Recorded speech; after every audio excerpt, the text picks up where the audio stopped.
Miren atentamente el mapa. De Moscú a Tula, de Voronezh a Belgorod, de Saratov a Volgograd, de Rostov a Krasnodar y Crimea. Ya no queda un solo lugar seguro en el mapa para la Federación Rusa. El llamado escudo de defensa aérea impenetrable del Kremlin, de miles de millones de dólares, ha quedado hecho añicos. Putin llevaba días intentando sumir a Ucrania en la oscuridad y el frío. En Nochebuena, el 25 de diciembre, intentó intimidar a Ucrania, mientras los ucranianos celebraban la Navidad con esperanza, desafiando todas las dificultades bajo las sirenas. El plan de Putin resultó contraproducente, y fue Moscú la que se sumió en la oscuridad esa noche. En la noche del 25 de diciembre, Ucrania lanzó 141 ataques con drones en 14 regiones contra Rusia. Fábricas se incendian y refinerías explotan a lo largo de la línea que se extiende desde Moscú hasta Crimea. El ejército ruso no pudo detener el ataque, solo pudo observar. Los aeropuertos cerraron, los vuelos se cancelaron, y el escaparate de la Rusia moderna se convirtió en un campo de refugiados de la noche a la mañana, con miles de personas tiradas en el suelo. El país se deslizaba visiblemente hacia el caos, y el Kremlin se dirigía hacia el mayor fracaso de seguridad de su historia. Uno de los lugares donde este caos fue más intenso fue Moscú. Mientras los cielos de la capital se estremecían con el estruendo de más de 25 drones ucranianos, los sistemas de defensa aérea rusos perdieron por completo el control. En los primeros minutos del ataque, las puertas de Moscú al mundo, los aeropuertos de Vnukovo, Domodedovo y Zhukovsky fueron cerrados de inmediato. Este no era un anuncio de retraso técnico, era la destrucción de la ilusión de una capital intocable de Putin, cuidadosamente tejida durante años, hecha añicos sobre el frío mármol de Vnukovo ante los ojos de millones. Miles de ciudadanos rusos que habían partido con el sueño de reunirse con sus familias para las fiestas navideñas no se encontraron con un cálido abrazo, sino con el rostro frío y destructivo de la guerra. Los enormes edificios de las terminales con sus relucientes tiendas libres de impuestos y lujosos cafés se convirtieron de repente en modernas prisiones de cristal sin salida. Imaginen el ambiente en el interior. Los altavoces del aeropuerto emitían constantemente advertencias para que la gente se alejara de las ventanas. Es más, esta escena fue un trágico déjà vu. La gente de Moscú había vivido el mismo horror apenas 2 semanas antes. El proceso que comenzó el 11 de diciembre con la cancelación de más de 400 vuelos se ha convertido ahora en un completo desastre humanitario. En la noche del 11 de diciembre, Ucrania lanzó uno de los ataques con drones más grandes y coordinados de la historia, dirigido a todo el norte de Rusia, incluida la capital, Moscú. Los aeropuertos de Moscú, que no son las terminales más lujosas del mundo, se convirtieron en campos de refugiados. En este video, podemos ver la situación con mayor claridad. Los pasajeros han llenado los asientos de la sala de espera del aeropuerto, y algunos se han quedado sin asiento. Algunos están de pie, otros sentados en el suelo, y algunos incluso han puesto sus abrigos en el suelo para usarlos como camas. Se advirtió a los pasajeros que se alejaran de las ventanas y se reunieran en los pasillos, mientras el sonido de las explosiones del exterior sacudía los edificios de la terminal. Las explosiones escuchadas en los distritos de Odintsovo y Ramenskoye llegaron hasta los pasajeros dentro de los aviones que esperaban en las plataformas del aeropuerto. 7 grandes explosiones escuchadas sobre Tula y el cierre de los aeropuertos gritaban que las defensas habían sido vulneradas. Cada dron ucraniano que explotaba en el cielo, incluso si era derribado, paralizaba a Moscú con el pánico y los escombros que generaba. Los ataques fueron tan intensos, sistemáticos e implacables que la conexión de Moscú con el mundo se cortó como si se hubiera accionado un interruptor. Todos los aeropuertos de la capital cerraron. Horas de ataques dejaron el famoso escudo aéreo de Moscú plagado de agujeros. Semchev, Domodedovo, Vnukovo, todos se enmudecieron. Miles de ciudadanos rusos quedaron varados en las terminales. Más de 400 vuelos fueron cancelados en toda Rusia. En Moscú, más de 170 vuelos aparecían en rojo con la palabra cancelado en las pantallas. Todas estas imágenes son de la Rusia del siglo. El espacio aéreo estuvo cerrado hasta por 7 horas. Esto no es solo un retraso, es una parálisis nacional. Y esta situación está generalizada en toda la Federación Rusa. Esta ola de ataques no fue un bombardeo al azar, sino una operación de estrangulamiento industrial planeada con precisión quirúrgica. Después de Moscú, el primer objetivo fue la fábrica de caucho sintético Efremov en la región de Tula, el corazón químico de la maquinaria de guerra rusa. Esta instalación se encuentra a solo 180 kilómetros de Moscú. Es un complejo estratégico de alta seguridad donde se sintetizan polibutadieno y componentes de combustible sólido para cohetes, vitales para los misiles balísticos y los sistemas de lanzacohetes múltiples de Rusia. Imágenes satelitales verificadas por analistas de OSINT y videos tomados por residentes locales indican que ocurrieron al menos 10 explosiones importantes en la instalación. Simultáneamente, el vector de ataque de Ucrania se desplazó hacia el sur, apuntando a las arterias energéticas de Rusia. La refinería de Novosakhtinsk en la región de Rostov y la planta de craqueo de Saratov fueron atacadas para detener la producción de combustible, el recurso más crítico en la guerra moderna. Ucrania llevó a cabo un ataque con misiles Storm Shadow contra la refinería de Novosakhtinsk. Un caos similar se desató en la refinería de craqueo de Saratov. El humo visible por toda la ciudad grita que el régimen ha perdido el control, a pesar del silencio de las autoridades. La planta petroquímica de Stavrolan, que suministra materiales compuestos y polímeros necesarios para el ejército ruso, especialmente para la producción de vehículos aéreos no tripulados, quedó completamente envuelta en llamas tras un impacto directo. Esto no es solo un incendio, es la paralización del ciclo de producción tecnológica de la maquinaria de guerra rusa. El objetivo del ataque naval fue el asentamiento de Mirny, situado a orillas del lago Donuslav en Crimea.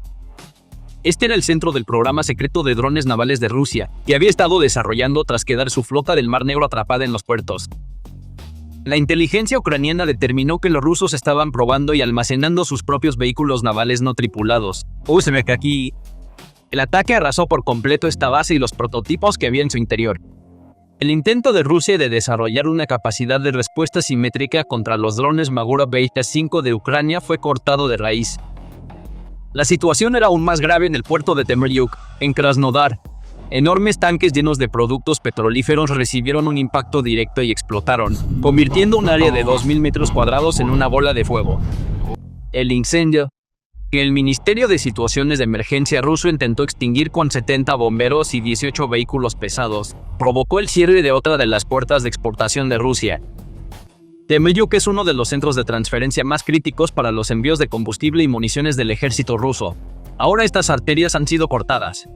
Cuando el puerto esté fuera de servicio, la carga sobre el puente de Crimea se duplicará y las líneas de suministro para las tropas rusas en la región se convertirán en trampas mortales.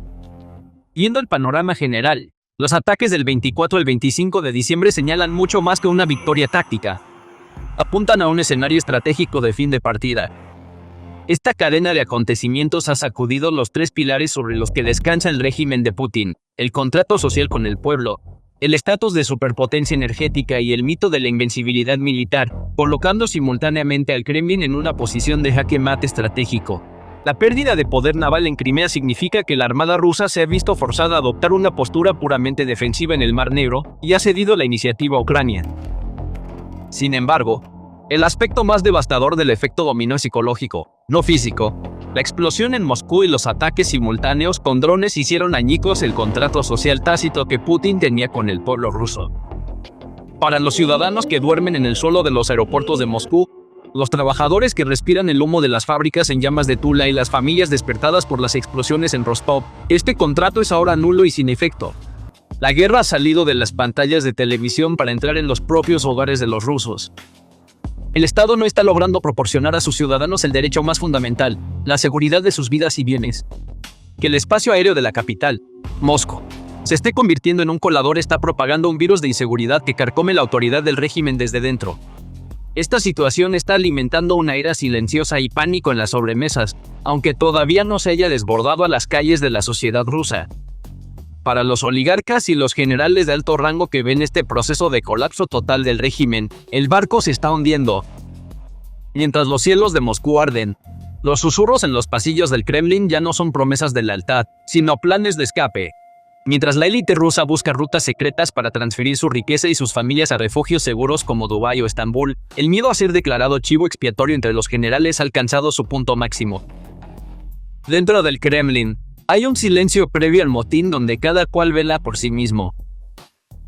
Nadie quiere darle las malas noticias a Putin porque en este sistema, el precio del fracaso no es la jubilación, sino la aniquilación. Este silencio no proviene de la lealtad, sino del miedo a la tormenta que se avecina. La segunda gran ola se está produciendo en el campo del colapso económico e industrial. El bombardeo de la fábrica Efremov en Tula no es una simple pérdida de producción. Este es el eslabón más crítico en la cadena de suministro de la industria militar rusa. El cierre de esta instalación tendrá un efecto dominó en muchos sectores, desde la automotriz hasta la aeroespacial. Sin embargo, la verdadera crisis es la del combustible, acompañada por los daños en las refinerías de Novosakhtinsk y Saratov. A pesar de ser uno de los mayores productores de petróleo del mundo, Rusia se está deslizando ahora hacia una escasez de combustible a nivel nacional. Los ataques a las refinerías están reduciendo el suministro de gasolina y diésel en el mercado nacional. Esta reducción se traducirá en un aumento de los precios en las gasolineras. El aumento de los costos logísticos está desencadenando una espiral inflacionaria que elevará el precio de todo, desde los alimentos hasta los bienes de consumo básicos, en toda la vasta geografía de Rusia. Con el Banco Central de Rusia subiendo las tasas de interés al 21%, este shock de oferta está empujando la economía a la estanflación, es decir, inflación en medio del estancamiento. El incendio en el puerto de Temryuk y la pérdida de capacidad de exportación están socavando los ingresos de divisas de Rusia. Las compañías de seguros están declarando los puertos y el espacio aéreo rusos como zonas de guerra, elevando las primas a niveles astronómicos. Esto pone efectivamente el comercio exterior de Rusia bajo embargo. La tercera y más mortífera ola es el efecto de estrangulamiento de la logística militar. Sin los componentes de combustible sólido para cohetes producidos por la fábrica de Tula, los misiles Grad, Smerch y Iskander del ejército ruso no pueden ser disparados. El cierre de esta instalación significa que las baterías de artillería rusas en el frente se enfrentarán a una escasez de municiones en las próximas semanas. En la guerra moderna, la munición es el oxígeno de la logística. Atacar Tula es como pisar esa manguera de oxígeno. Del mismo modo, el cierre de la refinería de Novosakhtinsk amenaza el suministro de combustible de las fuerzas de ocupación en Ucrania. Un batallón de tanques consume toneladas de combustible al día.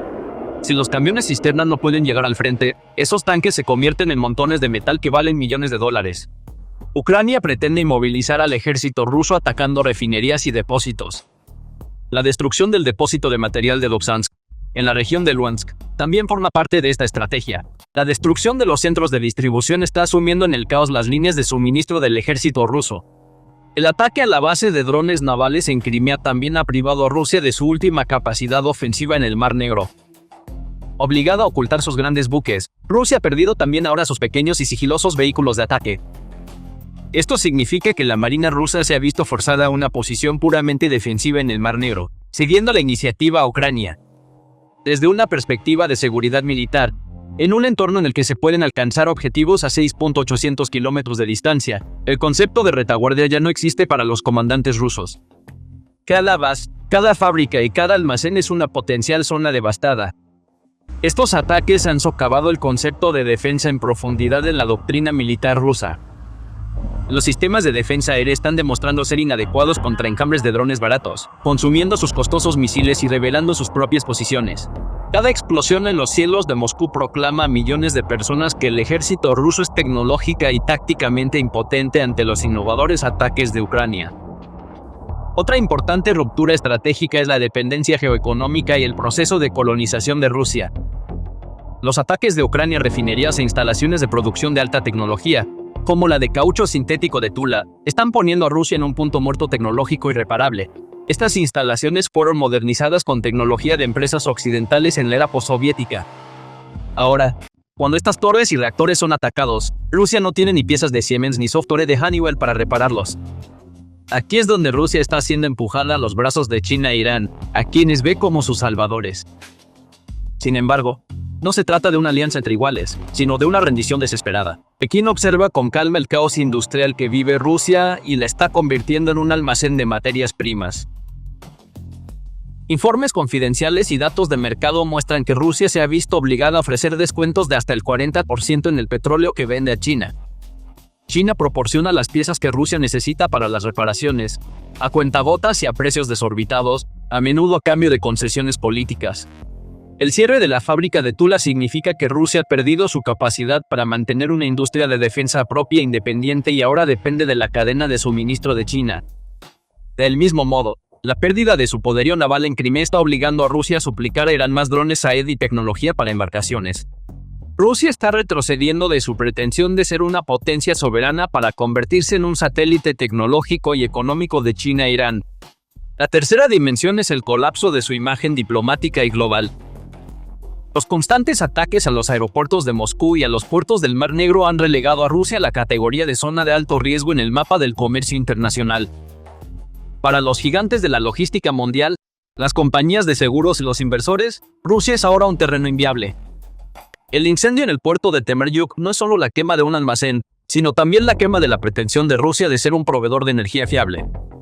A los clientes les resulta arriesgado comprar productos de un país que no puede garantizar la entrega. Esta situación socava la estrategia de Rusia de volcarse hacia los mercados asiáticos, empujando a India y a otros compradores a buscar alternativas. Además, la observación mundial en directo de la insuficiencia de los sistemas de defensa aérea rusos, S-300, S-400, como parte de la estrategia de cegar al oso, también está destruyendo el potencial de exportación de la industria armamentística rusa. Compradores tradicionales como India, Irán o Argelia han empezado a cuestionar estos sistemas, que ni siquiera pueden proteger a Moscú. La capacidad de Ucrania para superar sistemas de miles de millones de dólares con drones baratos ha provocado un cambio de paradigma en la doctrina militar mundial, confirmando que la tecnología rusa es un tigre de papel. Como resultado, estos ataques han puesto a Rusia en una situación de atrapamiento multidimensional. Tienen que quemar la economía a sus espaldas para continuar la guerra en el frente. Si trasladan la defensa aérea al frente, Moscú arde. Si protegen a Moscú, los soldados del frente se quedan sin drones y desprotegidos. Este dilema estratégico reduce el margen de maniobra del Kremlin y aboca la guerra a un proceso irreversible de colapso para Rusia. Las explosiones que resonaron en los cielos de Rusia esa noche no solo hicieron añicos el ladrillo y el metal, sino también el futuro de un imperio. Los civiles que intentan dormir en los fríos suelos de los aeropuertos de Moscú, las líneas de producción detenidas en Tula y el humo negro que se eleva hacia el cielo en Novosakinsk son el fin de la promesa de Putin de una Rusia grande y segura.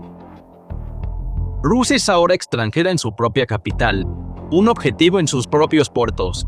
Las concesiones a China e Irán no compensarán esta destrucción. Por el contrario, erosionarán la soberanía de Rusia desde dentro.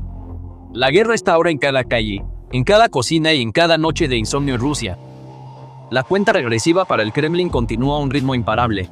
Y esta vez, ni los acuerdos secretos ni las leyes represivas serán suficientes para extinguir este fuego. Para Rusia, la estabilidad es ahora solo un recuerdo, y el futuro no es más que una devastación total. Entonces, ¿qué opinan sobre este asunto?